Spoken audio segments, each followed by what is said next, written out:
All right, got some video and we're up and rolling. This is as I promised, a pre-recorded session.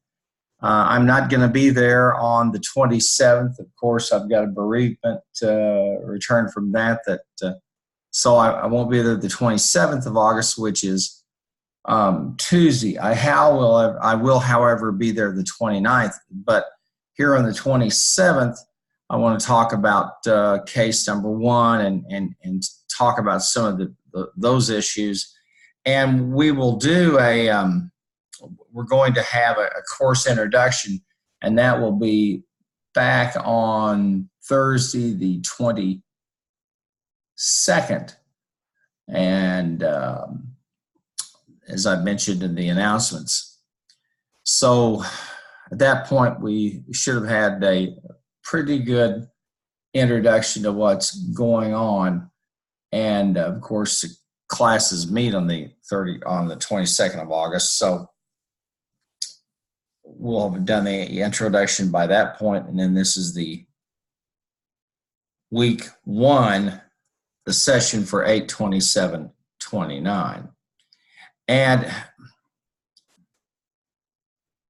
I wanted to talk for a moment about, again, let you know what we've got going on. We've got these 3 assignments that are due. We have a case follow-up.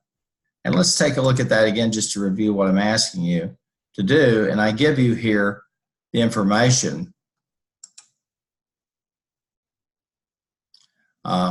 in terms of what I'm asking you to do. I want to grab my drawing tool here.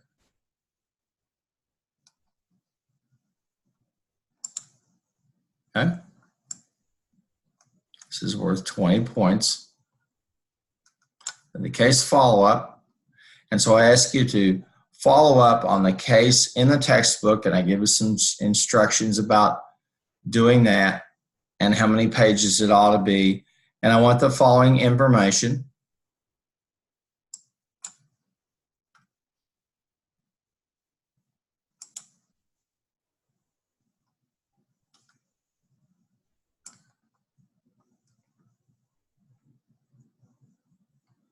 Okay.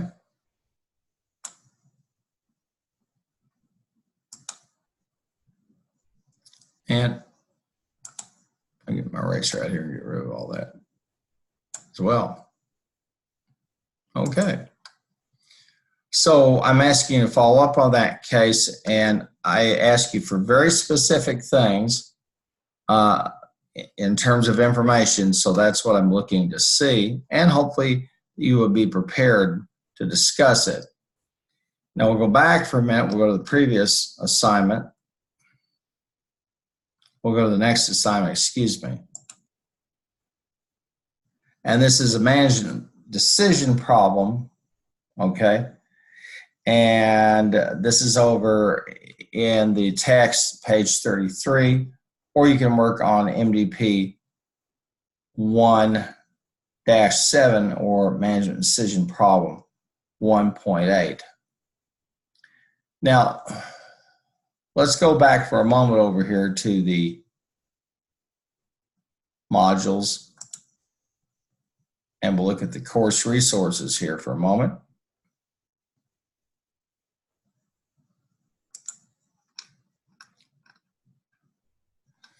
And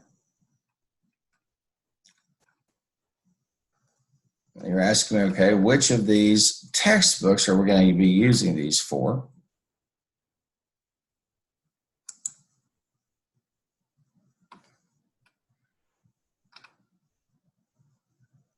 And I give you, of course, the breakdown there. And there are 2 textbooks in this course.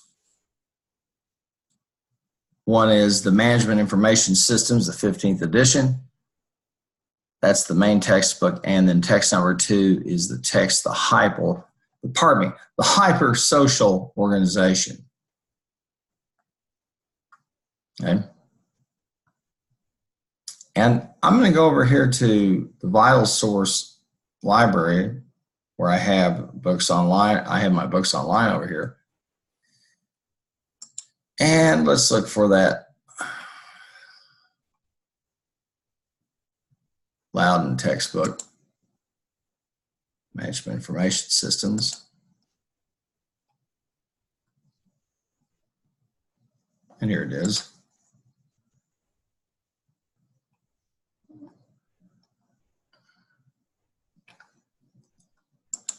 Now we'll go in here to, and we're going to be looking for the management decision problems. Going down to the module. Down here for 827. And we have our farms becoming digital farms. And let's look at that for just a minute.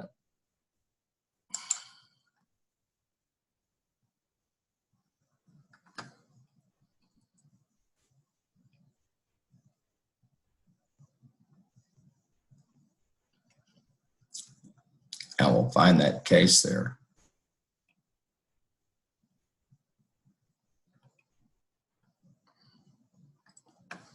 And now it's going to be from pages 34 to 37.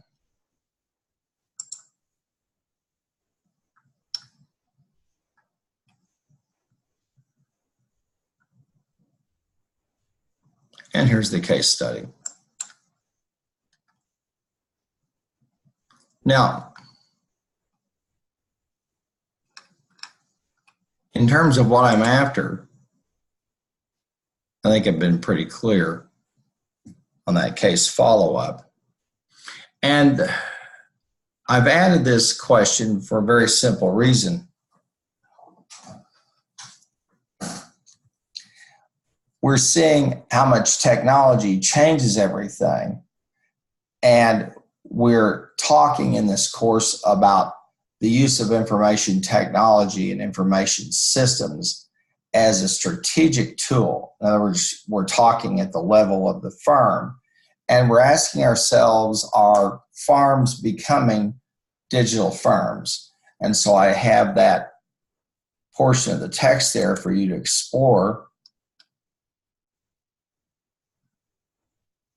You can see all of these different instances in which we see technology provided. And then the authors also provide us sources here to look at those.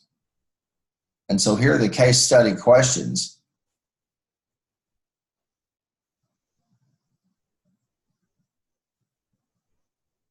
So if you say, okay, how am I supposed to answer? Well, these are the questions I ask you to answer. And again, this is to emphasize the ways in which technology is changing everything and the way in which we have this tool and we're still just not quite sure yet what to do with it. But we're trying to find our way. And then over there, of course, in part one,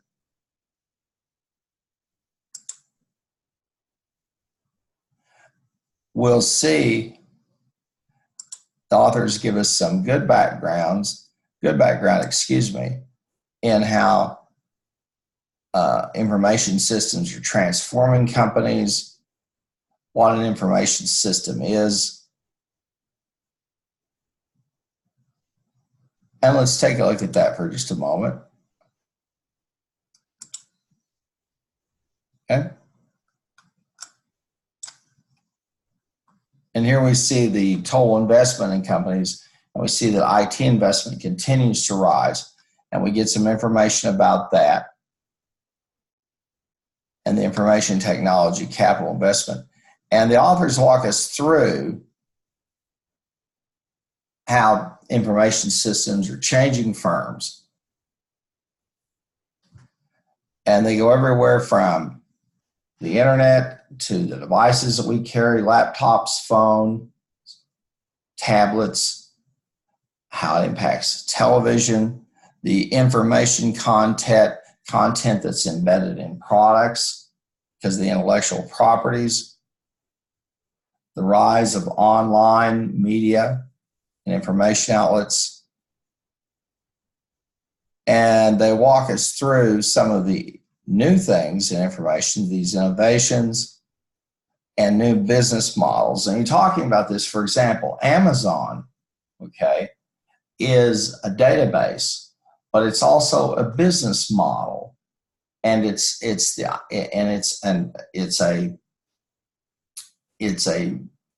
e-commerce site that is driven by a recommendation engine. And if you go visit Amazon, you'll see that Amazon will attempt or will guide you through a purchase, through complementary purchase of a primary good and complementary goods. You'll see people bought that, bought this. It has search capabilities.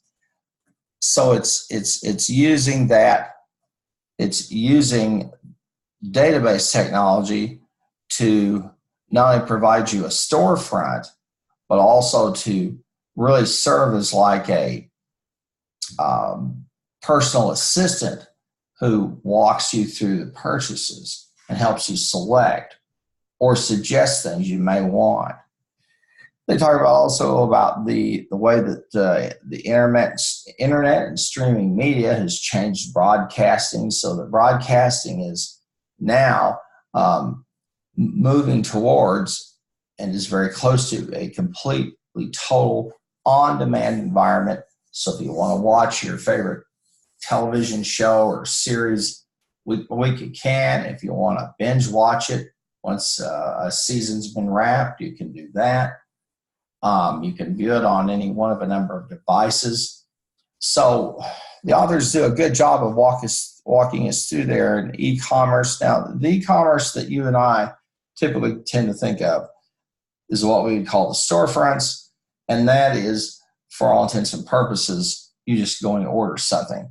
The greater share of e-commerce is business-to-business transactions, and primarily the movement of inventory and goods, as well as capital.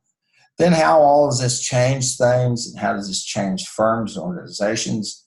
One of the things that we'll do in this course is we'll have a ground-based and a virtual class. It's in a hybrid format. You say, well, why are you doing that? Well, I'm doing it for one important reason. That's the world in which you're going to. And you will probably at some point, if not several times, work for a supervisor who is not located where you are, but instead you have a virtual relationship with them. They're in one town, you're in another, and you communicate through email or maybe FaceTime or some type of chat client or web conferencing client. And that's a different kind of situation than would be in the past, where you'd be working in your office and you'd be called, you go upstairs to talk to the boss, or you were all together on the same floor, but the boss had the corner office, etc. So there's a definitive reason that we're trying to get you understand them. And of course, they talk here, for example, about virtual reality. They talk about things like CAD/CAM, computer-aided design, computer-aided manufacturing. We have 3D printing, which will revolutionize industry to a great extent. Well, we've got all these technologies, all these things happening, but how do we take those and build a business case for them within our company? Okay, so these management decision problems let you work from a problem in terms of the problem is there and you try to respond to it. The case follow-ups are a way for you to learn from what others have done and to follow up and see, well, what happened when they did X, Y, and Z, as was reported in the case. So that's what we're after there from you. And I haven't even really touched on the questions that involve what we call unstructured data. These are data that are out in all kinds of formats. They're tweets, their likes and dislikes on Facebook, their comments, their Instagram posts, their Twitter feed. Businesses are trying to come to grips with, is this information out there worth collecting? And if we collect it, how do we extract some value or information from it? Can we get comments on Facebook as a way to improve our products and our services? And of course, Facebook's come under fire for a lot of kind of creepy behavior where they were selling people's data, or they had access to your complete set of data without you knowing it. And that's going to be a big challenge for firms as they move on down the road. How do they maintain things like privacy? Of course, and to walk through some of the iPad applications, again, phones, people are using all kinds of devices. Then the authors speak about the digital firm, and that's one in which it's significant business relationships, as they tell us here, are digitized, enabled, and mediated. Business processes are automated. You have robots that build things. You have robots that go into your inventory warehouse and pick stuff up and get it and bring it in for it to be packaged. We're just seeing such an explosion of these things, primarily because, first of all, high-speed computing, okay? Number two, the ability to take and miniaturize computer, to take the brains of a computer, to take its processing functions and that digital tool or piece of equipment and get it smaller and smaller and smaller and bury it inside of products. Or to use coding like we do, say, with a barcode at a grocery store to communicate and ID what we just sold to somebody or what came in the door in terms of the warehouse. Much of this course is going to be more conceptual, and the key thing is, how do we take data and pull information from it, extract information, and then take the information we have and turn it in what we could call knowledge, and use that knowledge to build business wisdom. And that's a process that involves not only hardware and software, but peopleware, firms and companies that are willing to do that type of thing. So as we talked about here, we see the business firm, the information system that mediates or generates the hardware, the software, the data management, and the telecommunications pulled together as a means to support the achievement of business objectives and processes. And the authors walk us through each of those.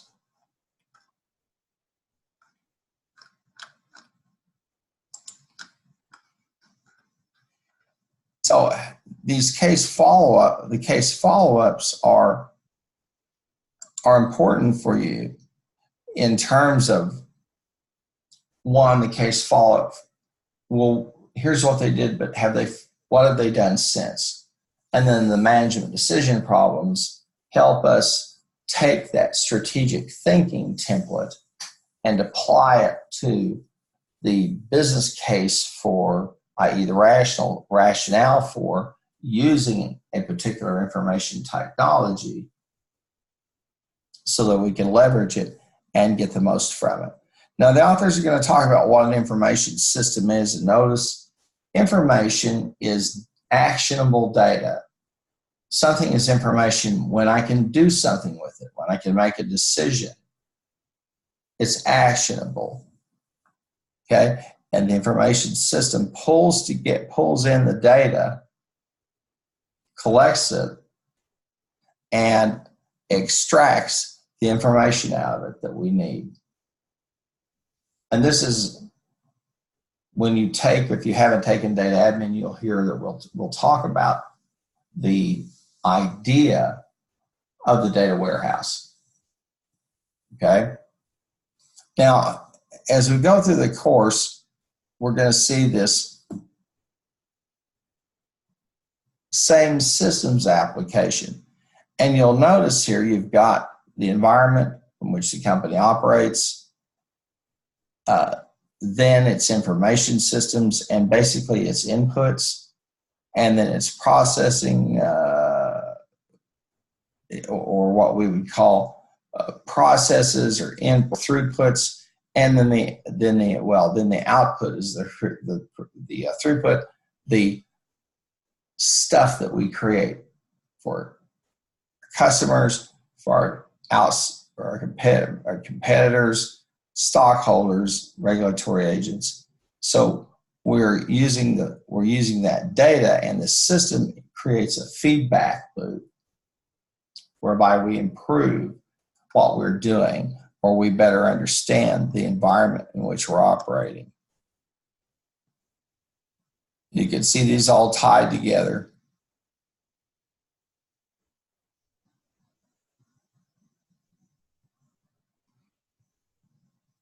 Now, you'll notice that these are the levels in a firm. And you'll see this is pretty typical. And here's senior management, then here's middle management, who are the scientists and knowledge workers. And then the operations management, we have the folks who are doing physical work directed by the digital devices they have, directed by the feedback that they get. Those are the folks at the operational level.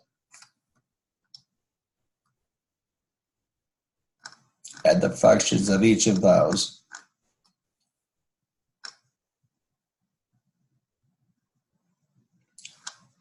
And we need a business perspective. And this is what we call the business case or business perspective. Notice this. We have information processing activities that feed into management activities and feed into business processes that in turn create the firm's profitability and its strategic position, i.e., the extent to which it is sustainable in the world in which it operates. And that's how we create business value. And they have some data there about productivity and the IT capital stock. And their point being that the more you put into technology relative to the industry average, the better the productivity you get. If you've eaten at a restaurant, say, place I eat a lot, restaurant is Applebee's, you'll notice that if you sit down, if you're in Applebee's, they have a little device there that you can use to pay for your meal. And then if you want a printed receipt, you press that and the server will bring it. Sometimes the machines work, sometimes they don't. They don't just print the receipt out right there for you at the table. I guess their feeling is, well, it will just run it back in the back and run it off of a regular cash register. I've also noticed that those machines there have games, so they can get you to buy a game while you're having your meal. Pretty tricky. Well,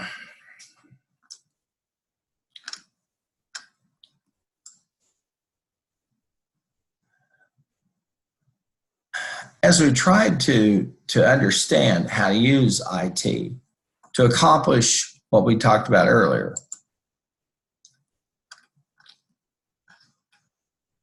this information system. Have this here for a moment.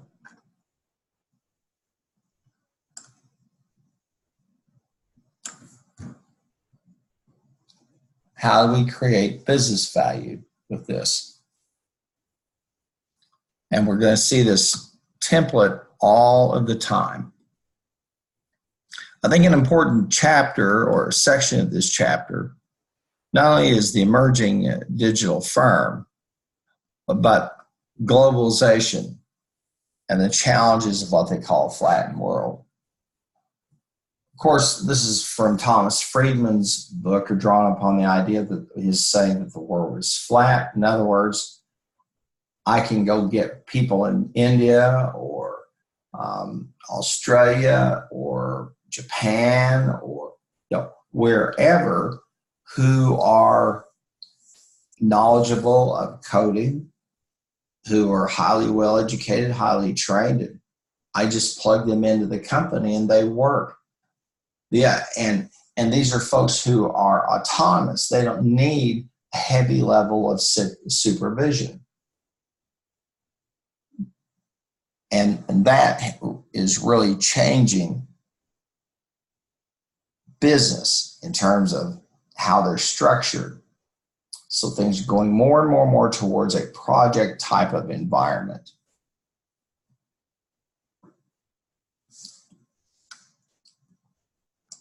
And there in chapter 1, we talk about the strategic objectives and operational excellence, new product and service models, customer and supplier intimacy, building that, better decision making and achieving a competitive edge, and then just simply survival.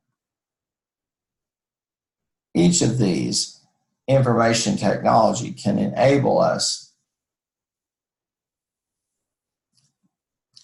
to work on business processes or management activities to end up making good choices. And we'll be applying this template over and over and over as we go through the course.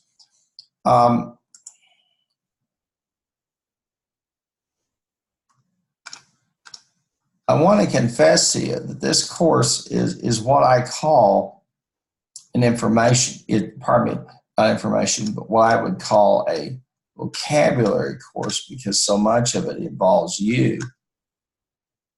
Okay.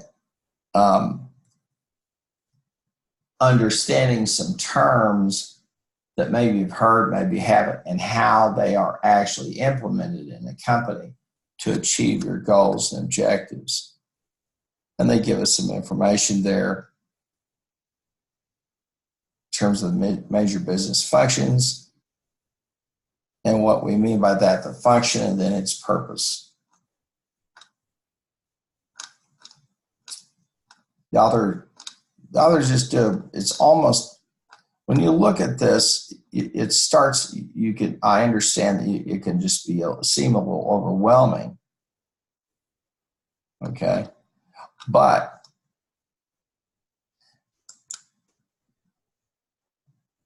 while information technology is not the be all and end all, it's a tool designed to meet our needs.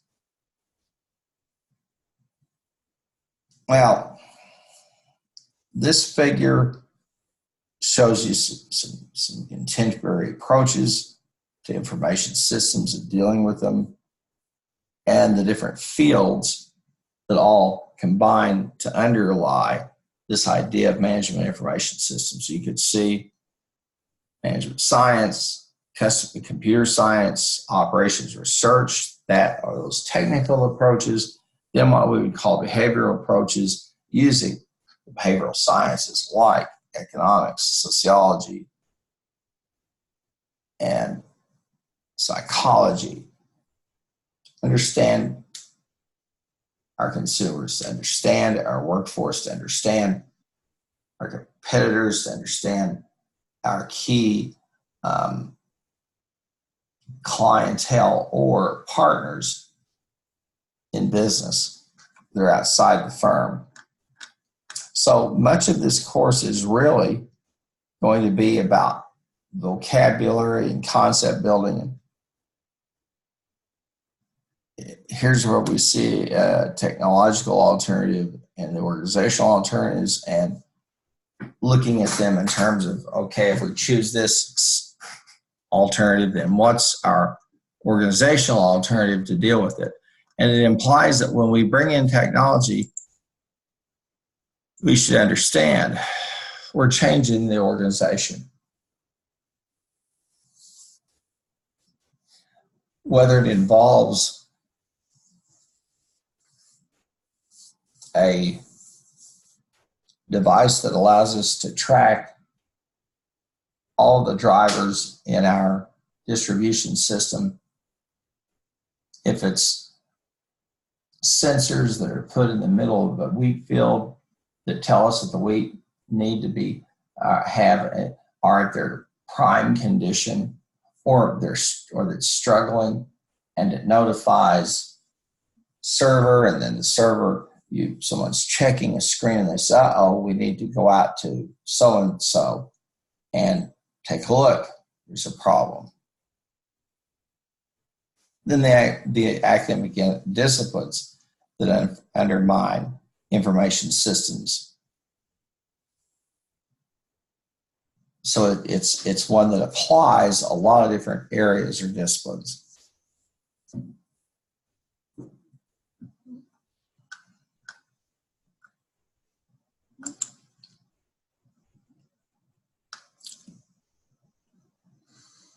So in that first case,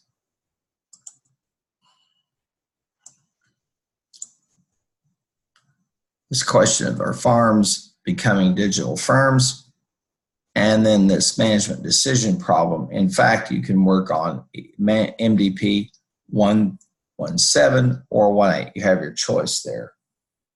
And I give you some guidance in terms of what I want you to do,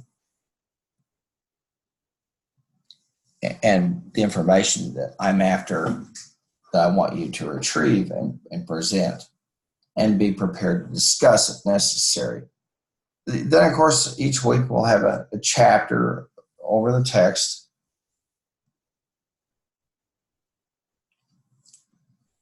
And again,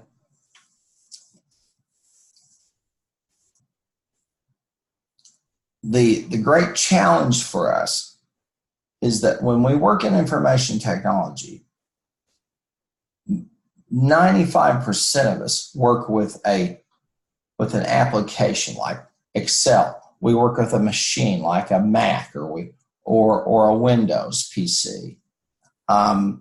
We have a phone, and the physical devices are a mirror, are a door to all of the digital information, all the information there that's been digitized, or our ability to go out and extract data. What does that mean for us as a company? If I run a giant retailer like Walmart, how do I create a recommendation engine? eBay is an auction. So you can see this is pretty amorphous information,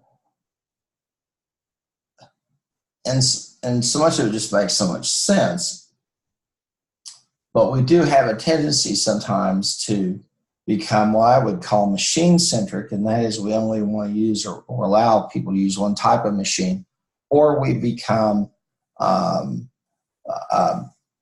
manufacturer-centric, like say, well, we'll all have Apples, or we'll all buy Windows PCs, and we can fall into a trap easily, getting caught up with just the devices themselves. And that doesn't even include, we haven't talked about chip technologies, RFID technology, which is radio frequency ID, those technologies and how we can use them. The transformations that are occurring are so fast that it's almost like the fact that, we're traveling out in space at 17,000 miles an hour. We don't notice it because of gravity. Well, companies find that, you've got some people who start to, people have a task that has to be done, and they'll find an application, and then they'll begin to adopt it and use it. And pretty soon the company says, now, wait a minute here. Where did you come up with this? And what you'll typically hear from those people or innovators is, well, I needed to get the grades done, right? Or I need to get the orders taken, or I needed to find a way to predict how much I'd have to have on hand to meet my supplier's needs and whatever slack was there. How do I communicate with my fellow employees if they're off locations?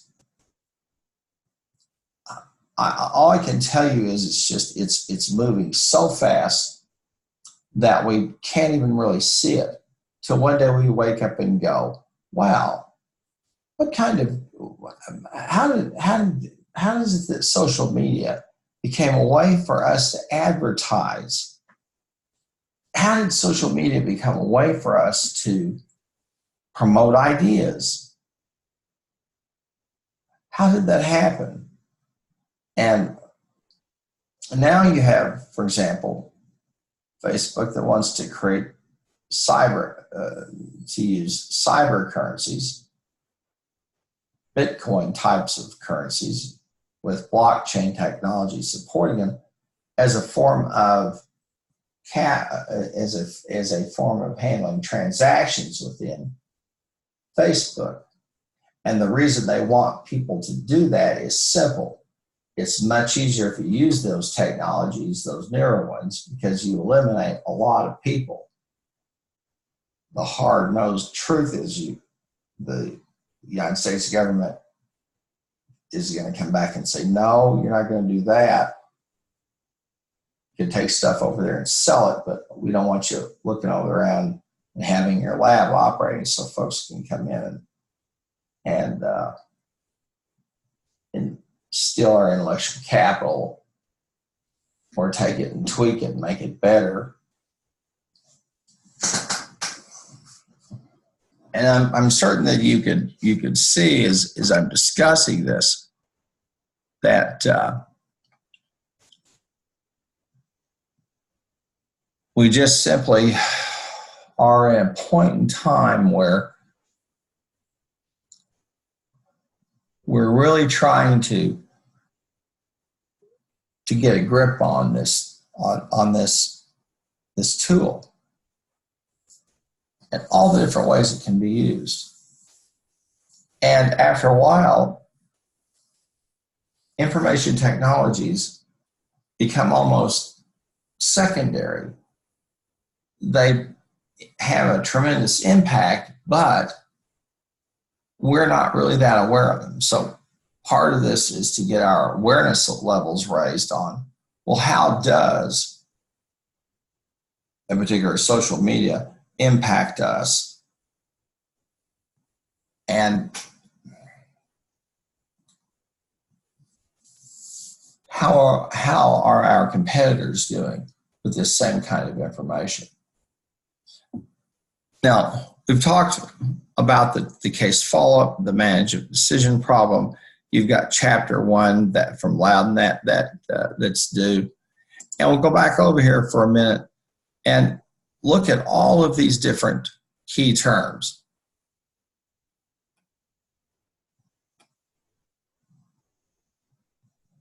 Some of these people weren't even talking about till about 10 years ago.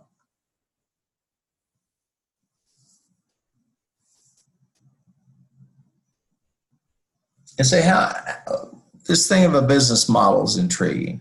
It's the one that intrigues me really the most. And here's what we're talking about: building customer and supplier intimacy.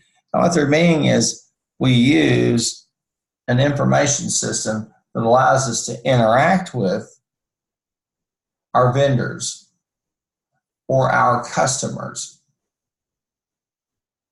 or strategic partners Here's a great example. You go order something on Amazon, okay?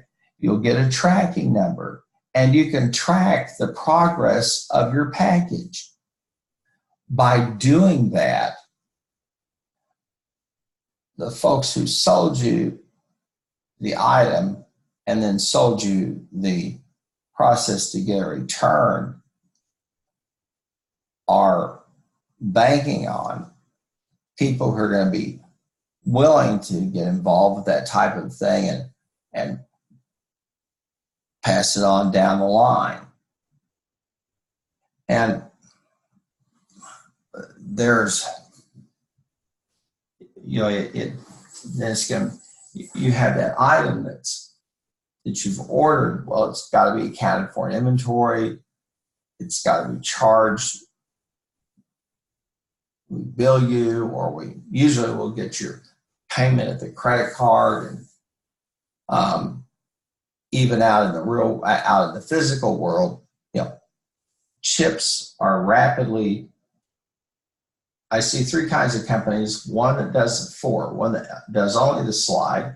The second does the chip. Maybe the third is it uses a radio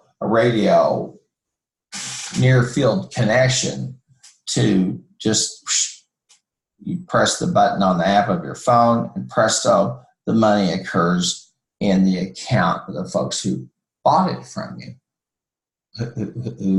who just purchased from you. So the questions are, as far as improved decision making, what kind of competitive advantage do we have? And then just simply the survival of the company. What does that look like?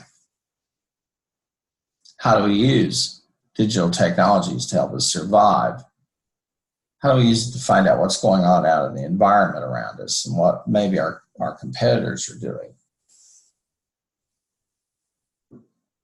And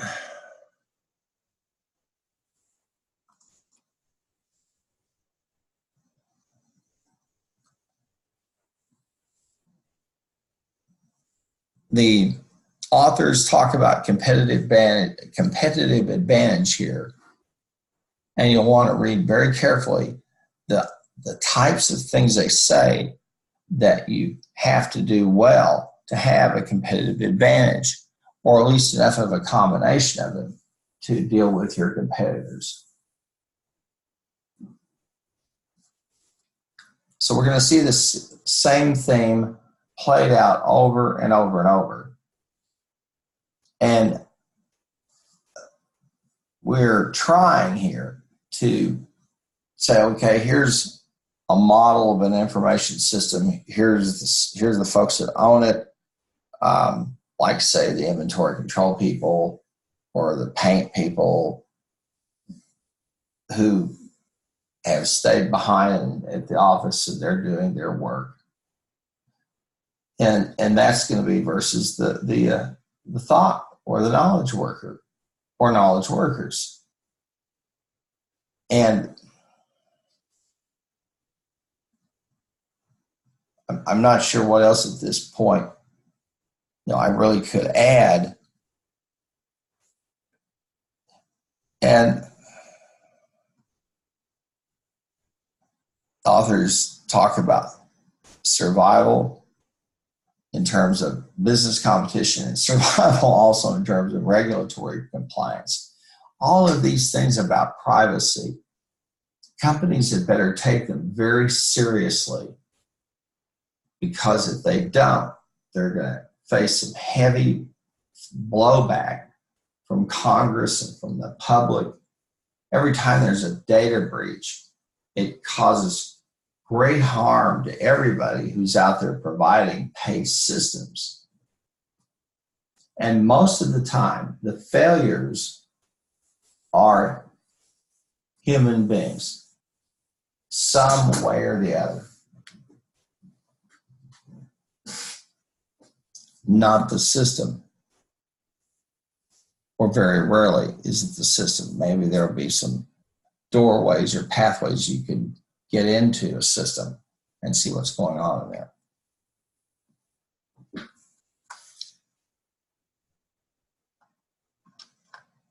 That pretty much takes it, for me, the highlights of chapter 1 and the key parts. And you see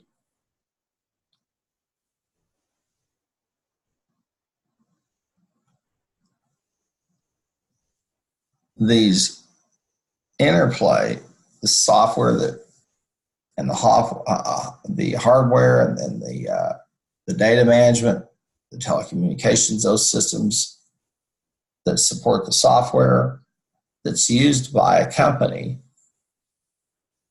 to achieve its business strategic objectives and business processes. And those interfaces, the hardware, for example, a phone, a tablet, a laptop, would be those that come to mind. Or say the sensors in your car that are embedded in the glass that tell you someone's on your right side, someone's on your left side, it flashes. Or if you have a newer car, it has a backup camera, you'll get that feedback. That's what the authors are talking about here. And we're just going to see it manifested in so many ways. The chapter 1 really lays the foundation for us understanding how to do that, because the truth is nobody has a monopoly on how things are going to change, and nobody has a monopoly on the technologies, because people will usually copycat them or break them down, or just simply get it and reverse engineer it. Well, that would pretty much do it for us as far as chapter 1 and the cases that are due. I think I gave you, again, just reinforce some points about just some of the logistics about uploading your files, all that business. So this is for the 27th of August, okay? It'll be your regular time, but you'll have this to view in lieu of your class time. Thanks much, folks. And I look forward to seeing you again. Look forward to seeing all of you on the 22nd in the intro.